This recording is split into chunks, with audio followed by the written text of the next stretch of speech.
plaisir aujourd'hui pour moi de modérer, disons, ce panel. Pour plusieurs raisons. On est venu me voir en me demandant de modérer et je me suis rappelé que moi-même j'étais étudiant un jour à l'IAV Hassan II. Et donc c'est un honneur pour moi de modérer auprès, disons, de l'association marocaine des élèves ingénieurs en agronomie. La Comader apporte un soutien et cela a été répété, redit, et la Comader le fait aujourd'hui et le fera à l'avenir, ça a été dit aussi. Les thématiques qui sont, disons, qui sont abordées aujourd'hui, le titre, je pense qu'il faut s'arrêter un petit peu au titre pour bien le comprendre, bien le comprendre. Il y a des mots et les mots ont un sens. Les mots ont un sens. Le défi est d'optimiser face à certains défis que vous avez cités, qui sont la raréfaction de l'eau. D'accord? Vous l'avez souligné. Et puis, le deuxième élément, c'est la dégradation des sols. Ces deux éléments essentiels sur lesquels vous avez, disons, axé votre réflexion d'aujourd'hui. Un autre élément important que je ne voudrais pas omettre, la modératrice qui m'a précédé a mis l'accent sur l'importance de cette journée, qui est une journée d'échange et d'information. Je rajouterai un mot. C'est une journée de prolongement de votre formation. Parce que ça fait partie de votre formation. Les échanges qui seront aujourd'hui, ben, ça vous enrichit, vous, en tant qu'étudiant. Et c'est très important de le comprendre. D'accord? C'est pas une journée fortuite, c'est pas n'importe quoi. Non, elle est très très importante parce que c'est une brique additionnelle dans votre processus de formation. Tout à l'heure, Rachid Ben Ali a bien dit que vous êtes les cadres de l'agriculture de demain. Et justement, cette brique, la brique que vous rajoutez aujourd'hui à votre formation, elle vous renforcera et vous prépare pour votre métier de demain. Donc ça, ce sont des éléments que je voulais, disons, sur lesquels je voulais insister. Alors, le panel que l'on va démarrer est un panel qui a été intitulé alors, « Les acteurs publics et privés face aux défis de l'agriculture marocaine ». Et c'est écrit « aux défis au pluriel ». C'est là où je voudrais mettre une parenthèse. Attention, nous ne mettons l'accent aujourd'hui que sur deux défis uniquement de l'agriculture, qui sont la raréfaction de l'eau et la dégradation des sols. Ce ne sont pas les seuls défis de l'agriculture d'aujourd'hui. Il y a encore beaucoup d'autres défis, d'accord, disons, sur lesquels, disons, à l'avenir, il va falloir encore revenir. Alors, quel est le sujet précis du panel? C'est les partenaires, les acteurs publics et privés, dans leur réponse aux défis de l'agriculture, qu'est-ce qu'ils apportent? Quelles sont les réponses? Et là, on va, disons, il y a un certain nombre de questions. Je vais demander aux panélistes, peut-être que je vais cibler certains panélistes en premier, mais je donnerai aussi la parole aux autres panélistes pour intervenir sur les questions, disons, qui... Alors, la première question, c'est quelles initiatives des grands acteurs? Et là, il y a un terme, grands acteurs, encore faut-il définir qu'est-ce que c'est que grand acteur pour une agriculture résiliente. Et là, je voudrais entendre, disons, premièrement, le représentant de la MAMDA, deuxièmement, le représentant de la Comader, troisièmement, la représentante de l'ADA, d'accord? Sur quelles sont, disons, les initiatives qui sont prises par ces acteurs, disons, pour, disons, améliorer la résilience de notre agriculture. Merci. Alors, je donne en premier la parole au représentant de la MAMDA. Merci.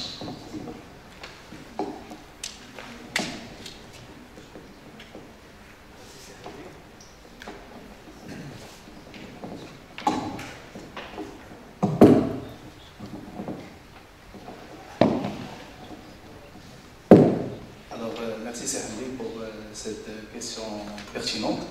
Alors avant de commencer, je me présente, Mehdi Oudji, ingénieur agronome, je suis lauréat de l'IAV en 2014. Alors c'est un immense honneur de pouvoir participer avec vous pour échanger une thématique très intéressante, surtout qui a une relation avec les défis climatiques qui affectent la production nationale.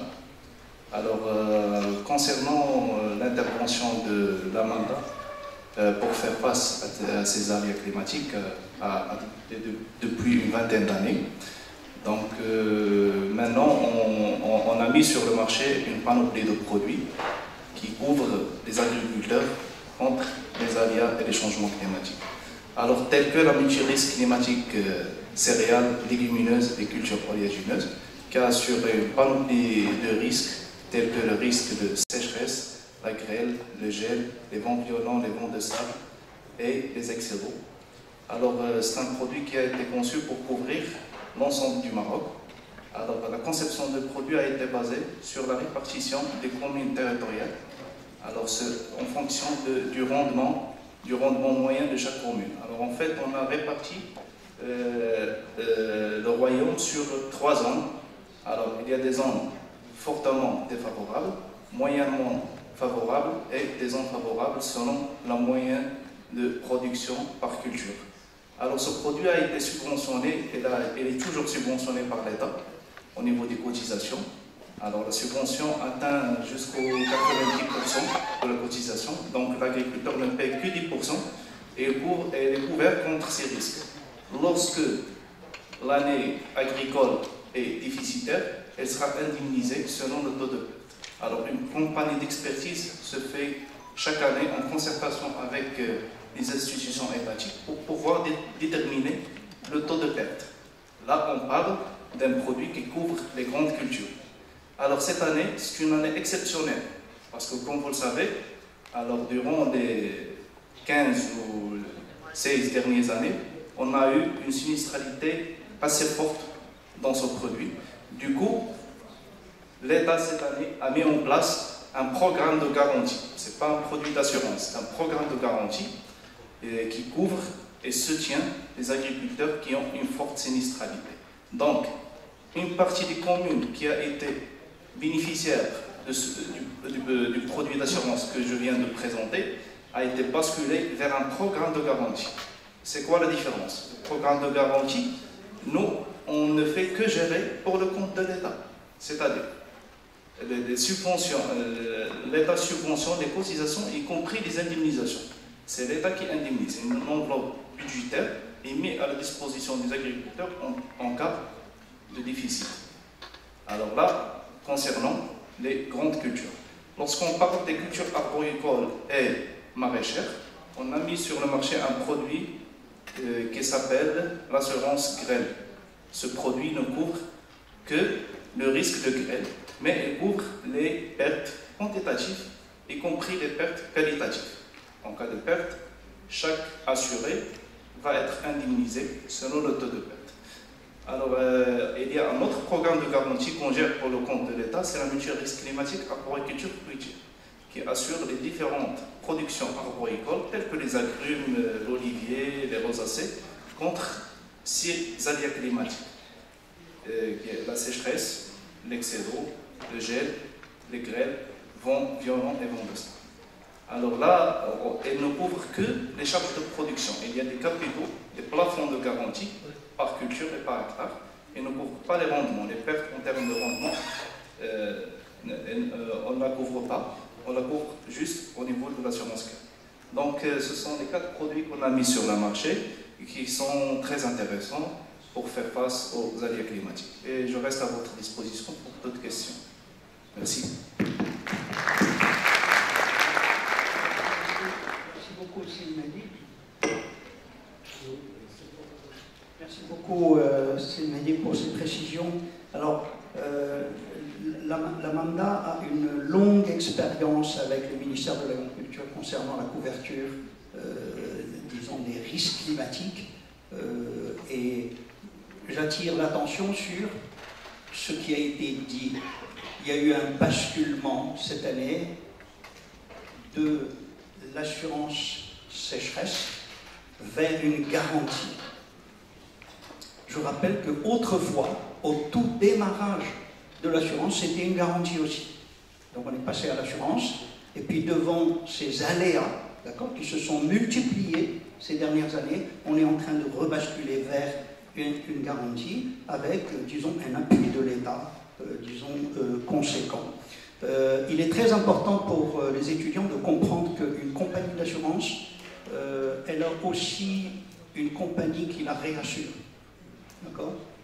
Et attention, quand la compagnie de réassurance, quand chaque année, on revient chez elle en disant « attention, il y a un sinistre, attention, il y a un sinistre hein », un beau jour, elle nous dit « ah non, je ne réassure plus ».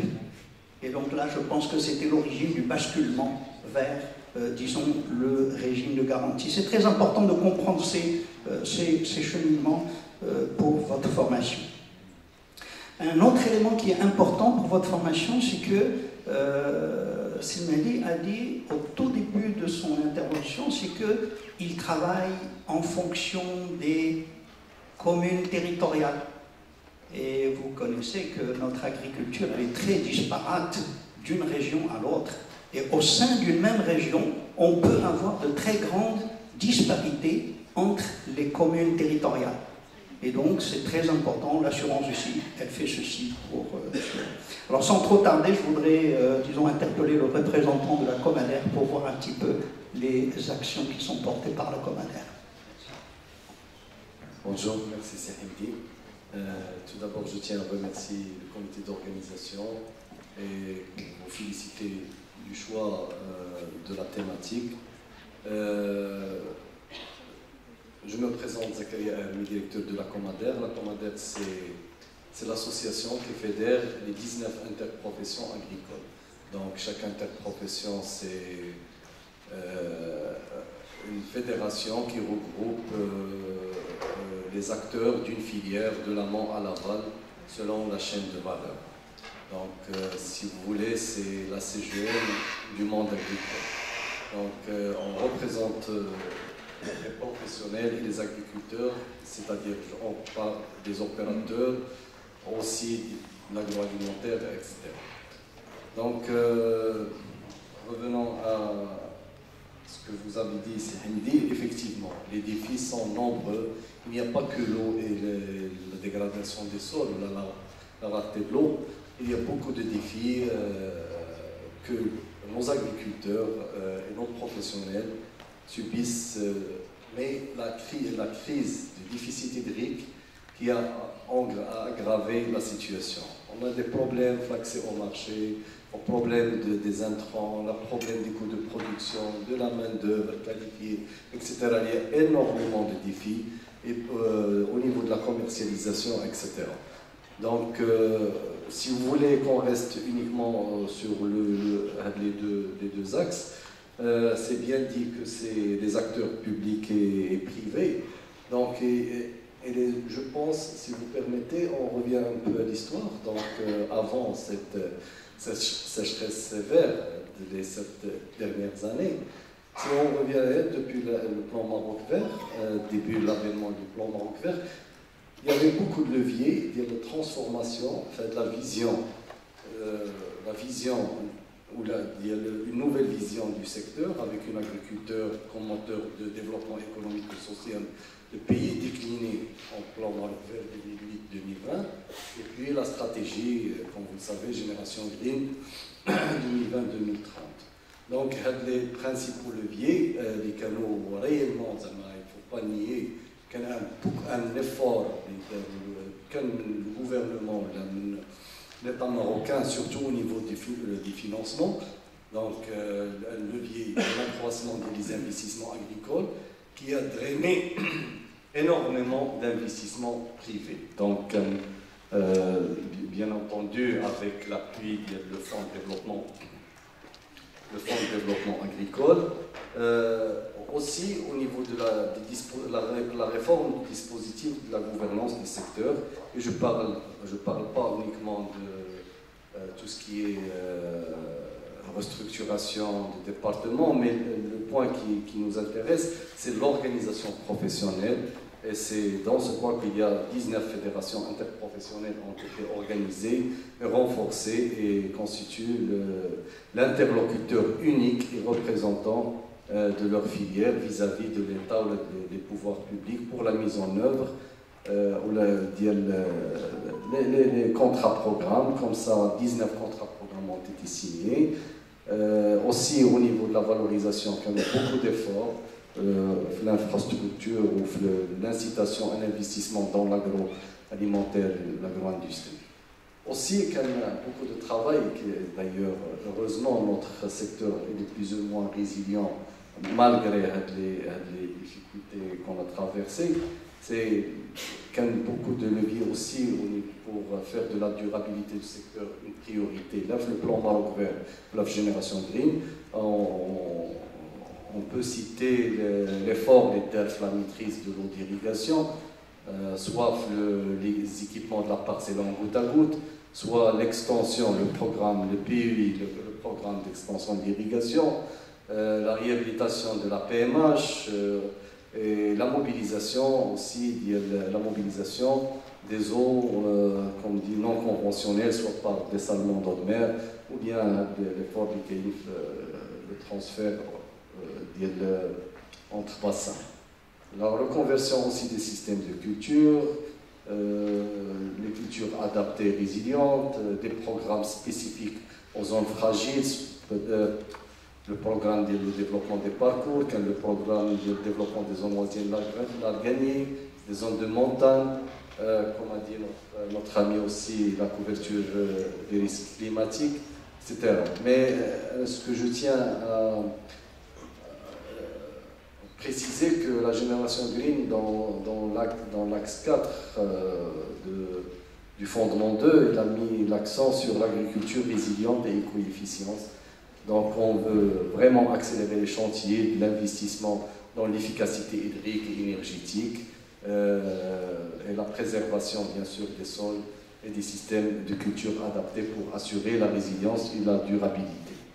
Donc, il faut étendre l'efficacité hydrique et poursuivre les grands programmes et activer pour arriver à l'objectif tracé en 2030 de doubler la valeur ajoutée par mètre cube d'eau, les cultures tolérantes et résilientes, des systèmes de production résilients, comme le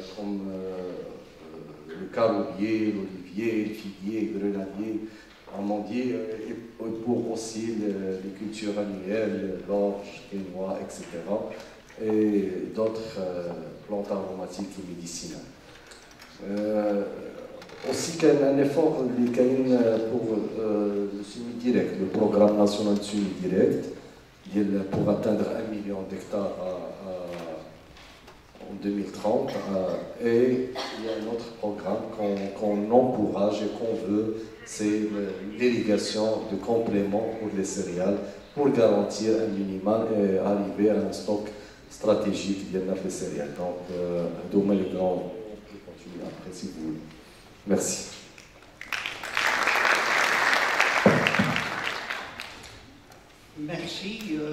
Merci d'avoir rappelé les grandes lignes du programme actuel et d'avoir rappelé à l'époque de l'avènement du plan Maroc Vert tous les investissements que, disons, cela avait drainé dans le monde agricole.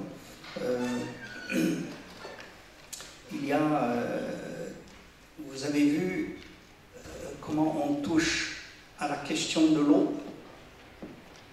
Le terme a été prononcé, c'est gestion de l'eau avec une meilleure efficience d'utilisation de l'eau, mais aussi efficience d'utilisation de l'énergie. Pour tout ce qui est non irrigué, on met l'accent sur le semi-direct, sur l'orge et les PAM. Ça, ce sont, disons, les tendances futures. Et puis, l'irrigation de complément qui démarre et qui est un programme important. Pour les étudiants, je m'adresse aux étudiants, l'irrigation de complément, ce n'est pas quelque chose de nouveau en tant que thématique. c'est pas du tout quelque chose de nouveau, c'est quelque chose qui avait été travaillé déjà à l'IAV Hassan II.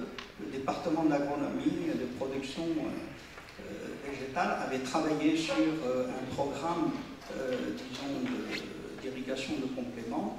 Et ici, on avait aussi disons, un programme sécheresse qui était chapeauté par le professeur Tayyib Hamzian, ici présent avec nous aujourd'hui. Je pense que tout à l'heure, à travers les questions, on pourrait disons, lui demander son témoignage disons, aujourd'hui. Donc l'irrigation de complément, c'est quelque chose sur laquelle on va retravailler, mais on devra partir avec ce qui existe déjà, disons, comme écrit. D'autres enseignants ont travaillé sur, disons, sur ces aspects-là, et des lauréats qui ont préparé leur PFE, qui dans le temps s'appelait un mémoire de fin d'études, d'accord, disons, avaient travaillé sur ces histoires d'irrigation de complément pour les céréales. Donc je voudrais donner la parole à Madame Andalusi pour, disons, les actions de l'ADA. Merci beaucoup. Donc, bonjour tout le monde. Je suis Marie Andalusi et moi aussi je me réjouis d'être parmi vous parce que je suis un produit de l'IAV. Je suis lauréate de l'IAV promotion 2010, agronome et spécialement en BSH. Donc d'abord je tiens à vous remercier pour l'invitation, mais également à encourager et féliciter les étudiants de la MEA pour l'organisation de cette conférence, et le choix de la thématique est très pertinent. Et je vous assure que ce qui va faire la différence, c'est ce que vous êtes en train de faire. Parce que l'IAV, il arrive à produire de bons produits, de bons techniciens. Mais pas tous ces techniciens ont la capacité d'abord de prendre des initiatives pareilles, d'être innovateurs dans la manière de faire et de penser. Donc félicitations encore une fois. Bon, mes collègues qui m'ont précédé ont parlé des initiatives qui sont prises dans le secteur agricole, mais je vais quand même vous parler de ce qu'on fait à l'ADA, l'Agence pour le développement agricole. C'est une agence qui a été créée avec l'avènement du plan Maroc-Vert pour accompagner cette stratégie, pour assurer le suivi de l'exécution des projets plan Maroc-Vert à travers les DRA et les DPA, les directions régionales de l'agriculture et les directions provinciales, c'est-à-dire les entités d'exécution sur terrain. Et le point le plus important, quand vous le savez, le plan Maroc-Vert était axé sur deux piliers. Le pilier 1, c'est-à-dire les projets à haute valeur ajoutée, et puis les projets pilier 2, ce sont les projets d'agriculture solidaire qui touchent les agriculteurs les plus vulnérables et dans les zones les plus vulnérables. Donc, juste à date d'aujourd'hui, l'ADA peut bien sûr superviser l'exécution d'à peu près 800 projets pilier 2 au profit de 800 000 bénéficiaires avec un budget qui a dépassé 1,7 milliard de dirhams, donc un montant qui est conséquent. Ça, c'est pour vous montrer l'effort de l'ADA dans la budgétisation et le financement des actions d'adaptation et d'adaptation au changement climatique et également d'atténuation. Et dans ces projets-là, il y a plusieurs actions dont mes chers collègues ont déjà parlé, comme en termes dans la sécurisation bien sûr des eaux et la reconversion en système d'irrigation localisé, ce qu'on fait comme plantation, c'est-à-dire la reconversion de la céréaliculture vers l'arboriculture qui est une agriculture à haute valeur ajoutée, la limitation de l'usage des engrais, bien sûr que ce sont des actions d'atténuation. Il y a également les subventions qu'on fait dans le FDA, le Fonds de développement agricole, les efforts qui sont également faits à travers la recherche scientifique. On a plusieurs actions et la particularité, c'est qu'on avait programmé les projets à travers ce qu'on appelle à l'époque les plans, les PAR, les plans agricoles régionaux, c'est-à-dire pour chaque région, on prend en considération les conditions pédoclimatiques de chaque région. On fait le caroubier dans telle zone, on fait l'olivier, le figuier dans telle zone, c'est-à-dire on prend en considération les spécificités de chaque région. Donc, à côté de cela, peut-être le nerf de la guerre, c'est le financement. Quoi qu'on peut faire et que l'État n'a pas tous les moyens financiers pour assurer et pour lutter contre les changements climatiques. Surtout quand vous le savez, le coût d'adaptation il est très coûteux. Donc, il fallait chercher des fonds additionnels pour appuyer l'ADA et pour appuyer l'État marocain. C'est ce qu'on fait à l'ADA et c'est ce qu'on a essayé de faire en mobilisant et en drainant des financements additionnels à travers les bailleurs de fonds. Et dans la question de bailleurs de fonds, ça va être un petit peu compliqué pour vous, mais je vais quand même faciliter. Il y a des fonds, des bailleurs de fonds classiques, ce qu'on dit classique. Vous allez entendre parler de Banque mondiale, du PNUD, de la FAO. Ça, ce sont des agences multilatérales qu'on était habitués de travailler avec. C'est-à-dire ces agences multilatérales, ils essaient de mobiliser l'argent pour l'État marocain à travers les grands fonds climatiques, comme le Fonds de l'environnement mondial, le Fonds de l'environnement français mondial. Mais l'ADA a pu saisir une opportunité qui était récente, c'est-à-dire arriver à drainer les financements directement des fonds climatiques, sans passer par le biais de ces agences multilatérales, qu'on remercie d'ailleurs, mais qui percevaient une grande partie ou bien une marge de bénéfices à travers ces fonds-là, et avec lesquels on était obligé de travailler avec leurs propres procédures. Par exemple, si l'ADA gère un projet qui est financé par le FEM, le Fonds environnemental mondial, à travers la Banque mondiale, on est obligé de suivre les procédures de la Banque mondiale qui sont très compliquées et qui sont vraiment lourdes, surtout pour les agents sur terrain qui n'ont pas assez de capacités. Mais à travers l'ADA, on a pu avoir l'accréditation de 2 fonds climatiques qui sont maintenant les plus porteurs, qui sont à la mode. Le fonds d'adaptation. Le fonds d'adaptation, c'est un fonds qui est siégé à Washington et c'est un fonds qui est dédié au financement des projets d'adaptation dans les pays les plus vulnérables. Donc on a été accrédité auprès de ce fonds en 2012 et ce fonds, il accrédite les entités nationales au titre de 5 ans et chaque 5 ans, on doit renouveler cette accréditation. Et là-bas, se félicite d'avoir sa 2e réaccréditation cette année. En 2024, on a été réaccrédité pour la 2e fois auprès de ce fonds. On est la seule entité au Maroc qui est accréditée, puisque ce fonds, il n'accréditait avant qu'une seule entité par pays. Maintenant, il a ouvert la possibilité d'accréditer une 2e entité. Et d'ailleurs, à travers ce fonds, on a pu mobiliser un don de 10 millions de dollars qui a ciblé les zones oisiennes à travers le projet d'adaptation au changement climatique dans les zones oisiennes qu'on a exécuté avec l'ANZOA, l'Agence nationale de développement des zones oisiennes.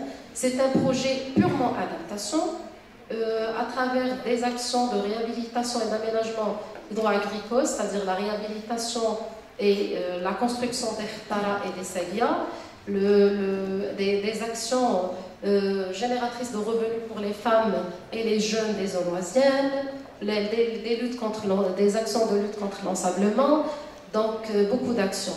Et puis on a été accrédité auprès d'un 2e fonds, qui est le Fonds vert pour le climat, le Green Climate Fund. Je pense que vous avez entendu parler de ce fonds, puisque c'est le grand fonds à l'échelle maintenant dans l'architecture mondiale de la finance climat, et qui finance non seulement les projets d'adaptation, mais également les projets d'atténuation, et pour lequel l'ADA a été accrédité en 2015 pour une catégorie de projets qui peut aller jusqu'à 50 millions de dollars. Et à travers ce fonds-là, on a pu mobiliser un don de 40 millions de dollars pour financer la plantation de 10 000 hectares d'arganiers dans la région de Sousse. Et encore une fois, c'est un projet qu'on est en train d'exécuter avec l'Agence nationale de développement des zones oisiennes, l'ANZOA. Je pense que j'ai pris assez de temps. C'est très intéressant, mais peut-être si vous aurez des questions, je suis là. Et d'ailleurs, je lance l'appel, en profitant de la présence de nos chers professeurs, d'intégrer des modules de formation sur la finance climat. Parce que c'est très, très, très important et c'est le métier porteur à l'avenir. Donc, je vous remercie. Je reste à votre disposition si vous avez plus de...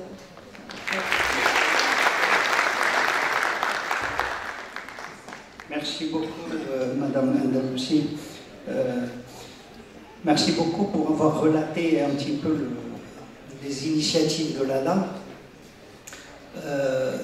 c'est important pour les étudiants et même pour nous-mêmes, hein, disons de savoir qu'au-delà de la communication que fait l'ADA de façon publique à travers ses actions, c'est-à-dire ce que nous observons à la télévision le soir. Ici, on a de l'information qui va encore beaucoup plus dans le détail. Bien sûr, l'ADA, à travers les projets Pilier 2, les projets Pilier 2, vous avez cité les effectifs et le montant qui est disons, très consistant. Il ne faut pas oublier le fait que tout ce qui est financement Pilier 2, il contribue aussi à la stabilisation des populations dans le monde rural. C'est fondamental. C'est fondamental parce que une rurale, disons des espaces ruraux qui se dépeuplent, ce sont des espaces ruraux qui ne sont plus productifs. Et donc le fait de stabiliser des populations, ça donne vie et ça donne de la durabilité, d'accord, à ces espaces. C'est fondamental, au-delà des montants que l'on injecte, etc. À la télévision, la semaine dernière, on a tous été fiers d'une représentation du Maroc, disons, au Salon de Paris.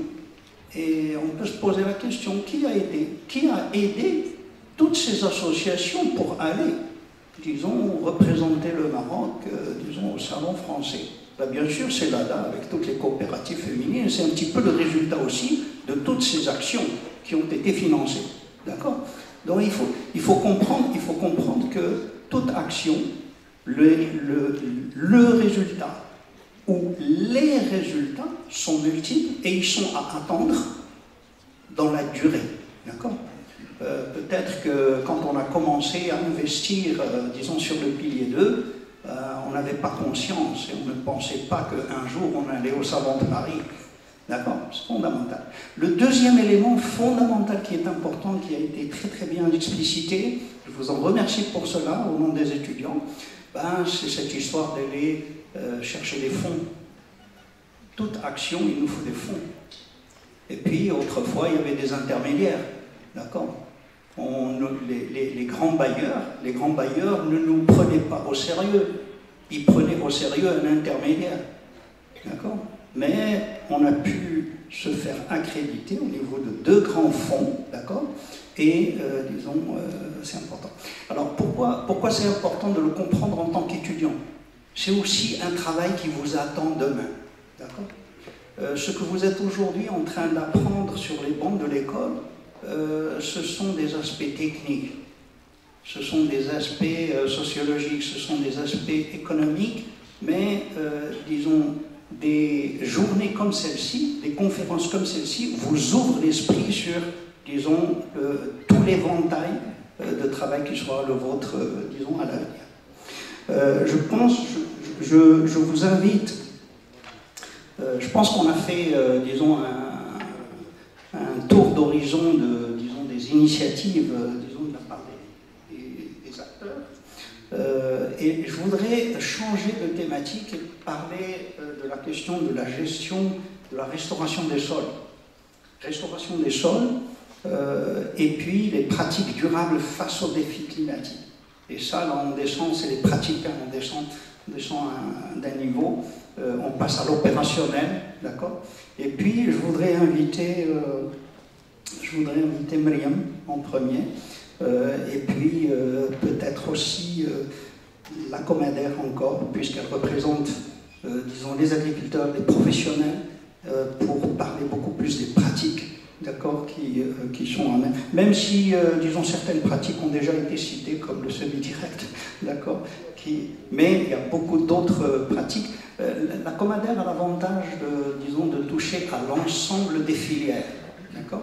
Et donc, quand on parle aujourd'hui, disons, de pratiques agricoles durables face aux défis climatiques, voilà, il va falloir, disons, quelqu'un qui produit, disons, des viandes rouges, c'est très différent de quelqu'un qui produit de la viande, du lait, par exemple. D'accord, c'est deux sous-filières qui sont importantes. Donc, je commencerai par Myriam, donc s'il te plaît.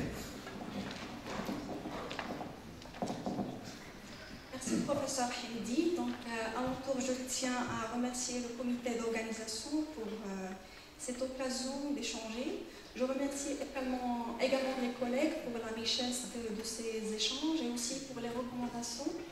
Donc, tout à l'heure, Madame Andalousi, quand vous avez évoqué la question du module de finance climat, j'ai vu notre directeur adjoint lever la tête. Donc, dans nos programmes d'accréditation, on essaie de garder ce qui est fondamental. On essaie de s'aligner avec les objectifs stratégiques de notre ministère de tutelle, mais bien sûr, on est toujours ouvert aux requêtes du marché national, des professionnels et de suivre la tendance internationale. Je vous remercie pour la recommandation. Donc, pour répondre à votre question, professeur Hamdi, donc, si on voudrait identifier les défis auxquels l'agriculture marocaine fait face, donc je pense que la dégradation du sol va figurer au premier plan. Et ceci à travers trois grandes problématiques. Donc, il s'agit de l'érosion hydrique, de la salinisation des sols et de la perte progressive de la matière organique. Donc, à l'échelle nationale, nous avons les zones oisiennes et les territoires en pente qui souffrent de l'érosion hydrique. Et parallèlement, nous avons les zones irriguées qui font face au problème croissant de la salinisation des sols. Et par ailleurs, cette problématique de perte de la matière organique commence à se faire ressentir. Et malheureusement, ça entrave le pouvoir régénérateur du sol et aussi sa fertilité naturelle. Et bien sûr, ces défis commencent à se faire sentir, notamment dans cette conjoncture actuelle de changement climatique, surtout la sécheresse prolongée, l'apparition des événements extrêmes, tels que les inondations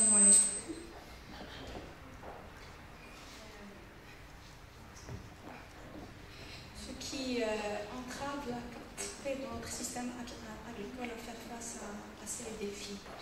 Et je pense que pour faire face à ces défis, il y a certains aspects sur lesquels il faut insister, qui sont un petit peu négligés. Et je commence par la biologie des sols. La biologie des sols qui représente une perspective très prometteuse. Donc les micro-organismes du sol, si on arrive à les exploiter, donc on va améliorer le pouvoir régénérateur du sol. Et bien sûr, je rappelle les avantages des micro-organismes, que ce soit dans tout ce qui est cycle de nutriments, tout ce qui est résistance au stress et d'autres aspects. Et là, je pense que de même pour tout ce qui est utilisation de résidus de récolte à travers le compostage, donc ceci, il permet non seulement de réhabiliter la matière, de restaurer la matière organique au niveau du sol, mais aussi ça fait partie de l'économie circulaire. Donc si je reviens à cette histoire de pratique, donc, je pense que les pratiques, on a déjà un paysage de pratiques. Donc si je prends l'exemple des zones montagneuses, donc nous avons des expériences très réussies en agroécologie. Donc c'est un modèle qui remet en lumière tout ce qui est pratiques agroécologiques, ancestrales, traditionnelles, qui sont améliorées et qui permettent non seulement la protection des sols contre l'érosion, mais aussi la diversification des cultures. Dans les zones qui sont semi-arides, donc nous avons des pratiques d'agriculture de conservation et de couverture permanente du sol qui permettent de garder l'humidité du sol et d'améliorer sa structure. Et bien sûr, on peut introduire tout ce qui est agriculture halophyte. Donc nous avons pas mal d'espèces qui s'adaptent à la salinité, ce qui permettrait de réhabiliter ces sols qui sont impactés par la salinité. Donc il est important de dire que ce problème complexe de dégradation des sols nécessite une approche holistique, non seulement résoudre le problème techniquement d'une façon isolée, et penser d'une façon holistique, je pense à mon sens qu'il faudrait mettre en place des systèmes de surveillance de la qualité des eaux et des sols pour connaître de façon précise les caractéristiques des sols et leur évolution dans le temps. Donc ceci, à mon sens, il est primordial pour planifier et implémenter toute stratégie d'intervention pour la réhabilitation des sols dégradés. Et bien sûr, toute innovation, donc, il dépend de sa validation dans la réalité de terrain. Il faudrait collaborer avec les acteurs de terrain et avec les agriculteurs, à la fois pour profiter et valoriser leur savoir et leur expertise technique, et aussi apporter des éclairages de la science moderne. Donc, à mon sens, il est très important. Et justement, dans cette optique que notre équipe, qui est membre du réseau CASA, donc CASA, c'est Carbone des sols pour une agriculture durable en Afrique. Donc, il vient d'organiser une école thématique il y a deux semaines, qui avait comme thématique sol vivant, climat résilient pour une agriculture durable. Donc, cet événement a réuni un ensemble de chercheurs, de doctorants, de professionnels, d'agriculteurs, etc., tous concernés par la problématique de la dégradation des sols et des problèmes de changement climatique. Et aussi, nous avons fait une visite sur terrain pour voir le côté concret de la chose.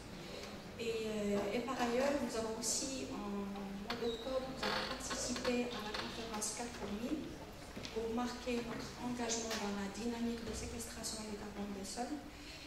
Et voilà, donc, à mon sens, si on devrait insister sur des axes pour faire face à ce problème de dégradation du sol, je dirais peut-être on pourrait insister sur 3 axes principaux. Donc le premier axe, c'est tout ce qui est gestion à l'échelle territoriale. Donc on doit apporter des solutions sur mesure qui prennent en considération les particularités spécifiques de chaque terre.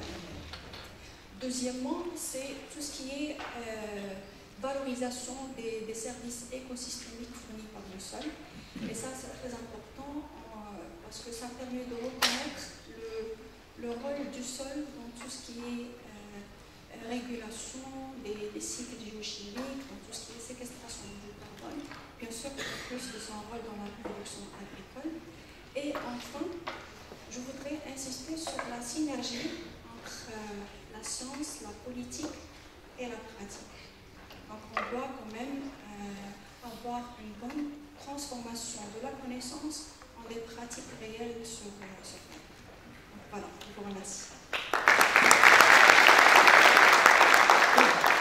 Merci, professeur Sefel Nasr. Je vous remercie pour avoir terminé avec les 3 axes d'intervention, les trois grands blocs. Je voudrais aussi, disons, avoir 2 mots, si vous le permettez.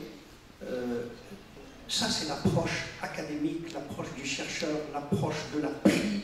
On est encore au stade de la prise de conscience. D'accord ?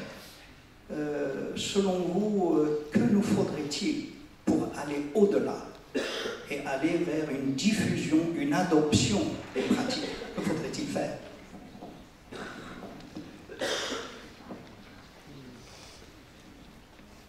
Bien sûr, à l'échelle Maroc, donc, on est amené à travailler avec des acteurs de terrain. Et pour pouvoir convaincre un agriculteur qu'une démarche, il marche ou il ne marche pas, il faudrait des plateformes de démonstration. Donc pour avoir ces plateformes de démonstration, il faudrait des moyens pour justement montrer à l'agriculteur. Donc l'agriculteur, il a besoin de voir des exemples concrets avec des résultats mesurés pour puisse être convaincu. Par exemple, si un agriculteur fait du travail du sol depuis très longtemps, donc c'est très difficile de lui convaincre de ne plus labourer le sol pour des raisons de séquestration du carbone ou d'amélioration de la structure du sol.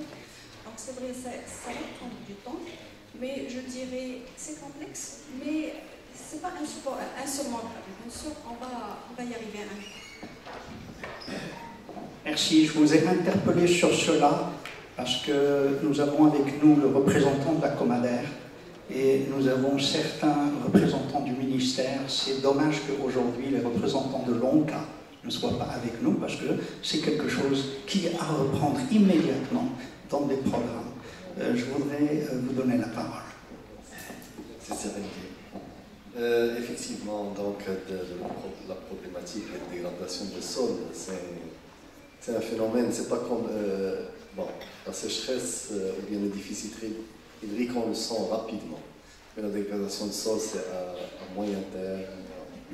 Je sais pas, après on trouve que on n'a rien fait peut-être. Donc, effectivement, madame, c'est clair, les démarches. Mais comme, à mon avis, pour tout ce qui est partiel de démonstration, nos professionnels, les agriculteurs sont prêts à collaborer avec les chercheurs pour faire ces champs de démonstration. Mais également, il y a un point, puisqu'il y a madame la représentante de l'ADA, par exemple, au niveau des CPS de l'agriculture solidaire, pour les plantations des arbres fruitiers, oliviers, on peut exiger dans nos CPS plusieurs bonnes pratiques, comme les impluviums, la réfection des cuvettes, les binages, les banquettes, etc., notamment dans l'agriculture pluviale, ou bien donc c'est des ouvrages de conservation des eaux et des sols. En même temps, on capte un peu d'eau, on conserve, on exige la quinconce dans les plantations, on exige aussi peut-être le labour, bien entendu, selon les coupes de niveau, par la ligne de la plus grande pente. Effectivement, c'est un rôle important de la sensibilisation du conseil agricole. C'est pour sensibiliser, même exiger parfois, parce que quand même c'est très important. Donc le volet fertilisation raisonnée aussi, c'est un point très important. Et je veux aussi signaler que, effectivement, on parle de dégradation des sols, mais il faut aussi travailler pour préserver les terres agricoles contre l'urbanisation. Parce qu'on assiste à des terres infertiles, les traites dans zone urbaine, les hommes qui me alors que les badlands arrivent. Merci. Merci beaucoup. Alors, en votre nom, je remercie les panélistes et je voudrais donner la parole au public maintenant pour 2 ou 3 questions avant de passer, disons, à votre panel.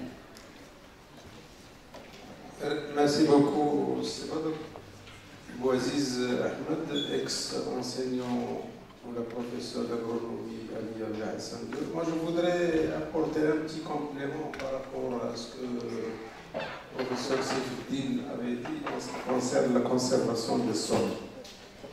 D'abord, si on revient un peu à l'historique, il y avait au ministère la DAF, c'est la division des aménagements fonciers, qui faisait partie de l'administration du génie rural. Alors la DAF s'occupait de tout ce qui est défoncement des sols, aménagement des sols, lutte contre l'érosion, etc.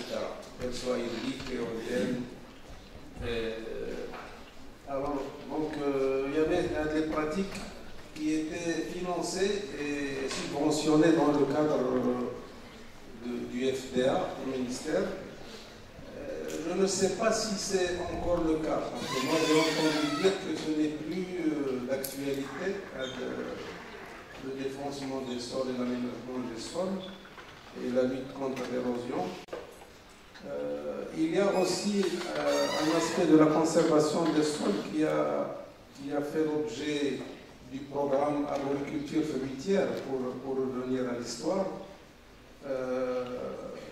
L'USAID avait financé un grand programme qu'on appelle projet d'agriculture fruitière pour la lutte contre l'érosion. Et il y a eu beaucoup de plantations d'oliviers et d'autres arbres comme l'amandier, comme le figuier, etc. Mais surtout l'olivier. C'était très important, la lutte contre l'érosion. C'est juste pour apporter quelques éléments à Mariam. Je pense que il y a aussi les programmes de recherche qui ont été financés dans le cadre de certains projets sur le compostage et l'agriculture circulaire, notamment dans les oasis. Il y a même des thèses de doctorat. Maintenant, ce qui manque, je pense que c'est au ministère de l'Agriculture, au niveau de l'ADA ou au niveau de la direction des filières, il n'y a pas de vision stratégique comme celle que nous avons sur l'eau. Pour les sols, il manque encore une vision stratégique. Et il manque aussi des programmes. Et il faut le dire très fort, il faut taper sur la table en tant que scientifique des sols. Ce n'est pas en restant gentil, Mariam, que vous allez... Il faut défendre votre beefsteak. Merci.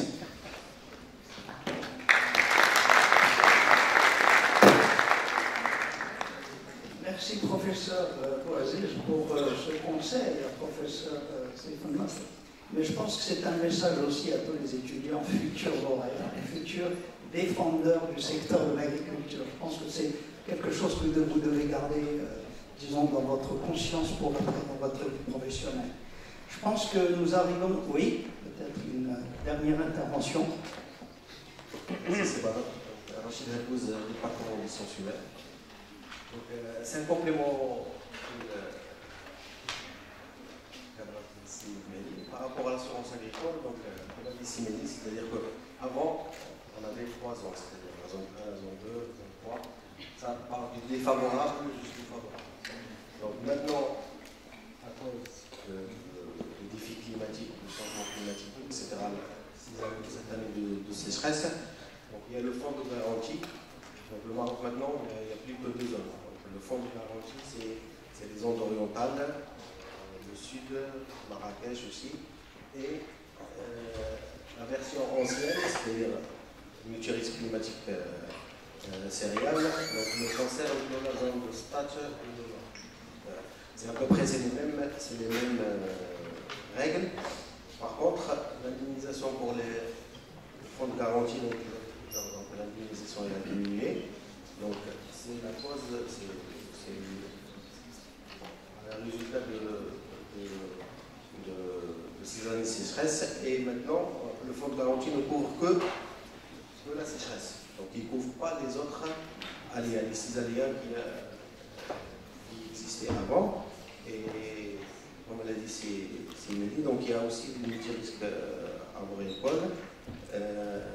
Mais ce qu'on aimerait bien, c'est une discussion tout à l'heure avec Zakaria, c'est aussi que c'est l'élargissement à toutes les spéculations agricoles qui n'existent pas maintenant dans le programme actuel. Merci. Merci, on l'espère tous. C'est avec cela que nous terminons ce premier panel. Nous remercions nos panélistes pour leurs interventions. Je pense que les panélistes ont pris note des remarques et observations. Je pense que, disons, on a de la matière avec quoi travailler à l'avenir.